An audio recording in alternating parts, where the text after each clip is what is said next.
Hello Stampers, this is Julia Fair with Fair's Craft Lair. I wanted to share a video with you today, a technique video and a technique using stamping blends. I have a project that I'm going to be sharing shortly in another video using the Blended Season bundle. This is a project. It has the wonderful framelits that go with it along the stamped images. So I wanted to make sure that I showed you in a separate video how I use the Stampin' blends.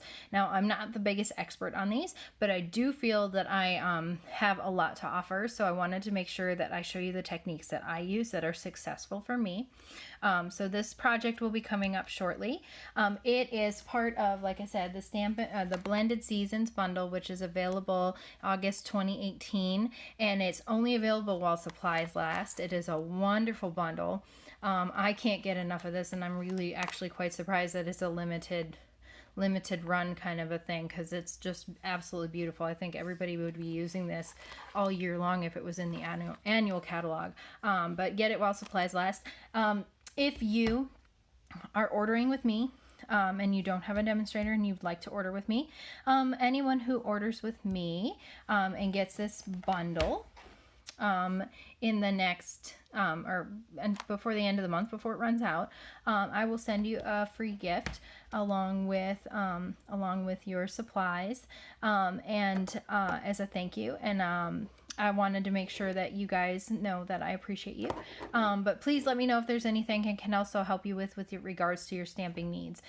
So I've already stamped my images here. I used the floral image twice and then about 3 leaves on each corner. We're not talking about stamping today, so I got that done. As you can see, I've already started coloring a bit. That's because this is the 3rd time that I'm trying the video today. For some reason, I'm having technical difficulties. Again, I'm not an expert. This is brand new to me. So I have different colors of blends that I'm showing you today. I have the color lifter. I am going to show you about how to use that. All right, then I have Rich Raspberry Dark, only the dark one, Light and Dark Lovely Lipstick, and then Light and Dark Granny Apple Green. All right, so we are going to start with the greens today, and I'm just going to show you the basic techniques on this. So the blends to begin with have 2 different tips on them. We're going to be using the long felt tip, but you can see on each of the pens it shows you where they are. The caps, they're wonderful. They nest on the end, so you can be ready to just use that. I'm going to color across and hopefully be able to show you keeping my hands out. Hopefully I keep my hands out of the way for you. It's a little hard to do this on camera. Okay, so I like to color the base of my leaf with the dark. All right, and you want to move fairly quickly, because the more ink you get in here, it will bleed. So you want to make sure that you move fairly quickly. I'm only going to do that leaf for now, and you can see I did the bottom of the leaf and then kind of up the middle vein. All right, so that was with the dark. Now I'm switching to the light. Whoop, I'm throwing markers around. All right, so the light, I'm going to start on the outside, and I'm going to move fairly quickly because I don't want to get a whole lot of ink on the outside. All right, these are excellent images to work with the blends because they have decent amount of space to be able to color. Not an overwhelming amount of space to color, but bigger. I find the bigger spaces are a lot easier. So I'm just going over and over that edge where the line was between the light and the dark several times. And as you can see, the line disappears. Bring that up closer to the camera so that you can see that. Works pretty well. All right, so that is with the light and the dark Granny Apple Green. So that's how I get the leaves. That's the basics on coloring. All right, the basics on using the blends. Now I'm going to go to the color lifter. The color lifter will lift color from anywhere, but you can see right down here I have a little bit that I don't want right there. There we go, just a little bit there. So what I'm going to do is work from the outside of it and push back into it, and then you want to rub that off. And I'm only doing a little bit, and you can see it's already pulling that up, making it go away, which is pretty awesome. Sorry, my camera's on the other side. Okay, so I'm gonna let that dry. I'm not gonna mess with that anymore. It may bleed a bit, when you do use the color lifter, it will bleed your memento a little bit the more you do. So you want to make sure that you're moving quickly and not doing too much. And if you have to go back and do more, you want to make sure that it dries first, so you're not moving more color around. All right, let's go on to one of these lovely flowers. We're going to start in the middle of a flower, and again, let's just start up here. I'm gonna start right on the edges, and I like to make them a little bit jagged. Okay, I'm making the middle of these flowers dark. All right, and that's all I'm gonna do with that. All right, pretty quick. I like to color the middle a yellow, or you can do it a green, something like that. Okay, so the next thing I'm going to do is pull in the dark, lovely lipstick. Again, the same tip.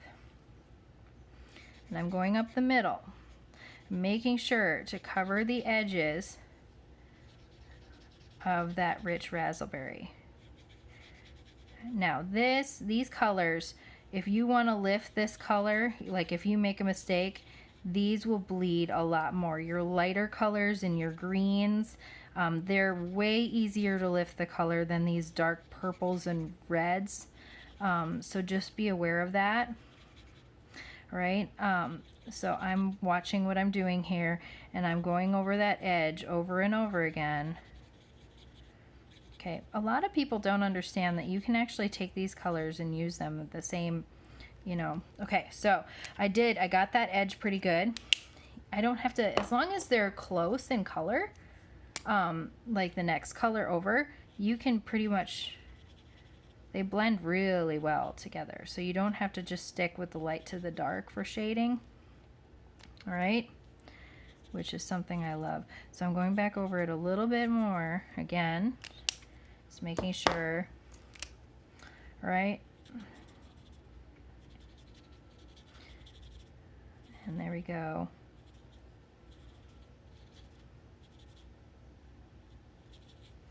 Look at that. Fabulous, huh? Okay, I'll pull that up closer to the camera so you can see better. Yeah, okay. So as you can see, I do have paper down underneath here. And that's for good reason. You want to make sure that you have paper underneath your project, because as I said, these markers, they will bleed. These pens, they will. So you'll notice, whoa, wow, that's what's going on. I'm sorry, guys. My whole camera came off, the clip just came off. Let's see if I can get this back real quick. Like I said, I'm having technical difficulties today. I think I got it. So sorry. Just watch me have all these weird snafus going on. It is not my day. All right, but it's going to be my day after this, I promise. All right, so the next thing I'm going to do is go over with a light, lovely lipstick. So you want to make sure you have something down underneath, that you're not ruining anything that you don't want color on, or another project, or the inside of your card, because it will bleed through to those things. Okay. As you can see, I'm not being the most careful here. It's a little hard to do the careful coloring when you're on camera, and I can't get up close. My head will be in the way. So just gonna go with the light, lovely lipstick and fill in. Again, you want to move fairly quickly. Don't leave your pen in one place for too long. Quick swooshes, light-handed. All right, so I went over the whole thing. Now I'm going over this edge. Now, this would not blend the dark rich raspberry very well. Okay, it just doesn't, because it's too far away in color. It makes it hard to transition. All right, so you want to stick with colors that are close to each other. I will play more and see how far this can go, but I'm not one who likes to stick with the rules and, here he goes. You have to be able to do, it has to be the same colors, and no, I really don't. And as far as I haven't been ruining my markers, and somebody may have a different opinion, and that's perfectly fine. If you are somebody who's very particular about your markers and things like that, I don't want you ruining anything. I have not had any problems with my markers being discolored, misshapen, anything from me using them. But in all honesty, if they, if I don't use them for the purpose that I want to, they're not worth me using. So this is why I'm using them for that purpose. Okay, so again, I've got a little bit of extra color around the edges. Look I can go back over that green. It's pretty close to dry now. Okay, and I'm gonna push that red just a little bit. I'm gonna turn this so it's a little easier for me to get at. When I do this, I'm actually thinking about like pushing the color back into the place that it's supposed to be. Okay. So, but you could try some things. The biggest thing is that you don't, these pens can and will pick up other color. I'm not, so if I'm only blending in color, color families that are fairly close together, it's not really going to be a problem. But if you try to blend, something that's completely different, you want to make sure that you give yourself, you got to wipe off your tip, or make sure that, your marker yellows, be very particular with, because they could pick up other color. So you want to make sure that you're not doing that. And but you can see here that is pretty well blended, and as it dries, it's going to blend a lot better as well. Okay, so in the center we have dark rich raspberry, then we transitioned to dark lovely lipstick, and then we transitioned to light lovely lipstick. All right, so when I fill out the entire piece of cardstock with those colors, we get something close to this. Okay, and that's the finished product. So that's where we're going with this. If you have any questions for me, please don't hesitate to leave me a comment or email me. I would be more than happy to help you with your stamping needs and your coloring needs. But I thought I'd share this quick video on how to actually use the blends so that you guys can be able to get the most out of your markers as possible. So thank you for joining me today. Have a great day.